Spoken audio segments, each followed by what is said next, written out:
ప్రభు పేరిట ప్రత్యేకమైన వందనవచనాన్ని సమయంలో మీకు తెలియచేస్తున్నాను. బాగున్నారా? ఈ సమయంలో దినవృత్తాంతములు మొదటి గ్రంథము 5వ అధ్యాయము మొదటి వాక్యము గనక మనం చదివితే, ఈ రూబేన్ యొక్క జ్యేష్ఠత్వము యోసేపు యొక్క కుమారులకు ఏం చేయబడిందంటే ఇవ్వబడింది.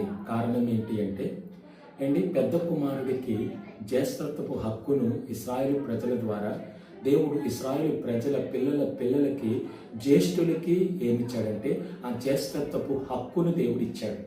కానీ రూబేను తన యొక్క తండ్రి యొక్క పరుపును ఏం చేసిన వాడంటే చెరిపినవాడు కాబట్టి, రేపినవాడు కాబట్టి దేవుడు ఆ రూబేనుకు రావాల్సినటువంటి ఆ జ్యేష్ఠత్వపు హక్కును ఎవరికి ఇచ్చాడంటే యోసేపు యొక్క కుమారులకి ఇచ్చాడు.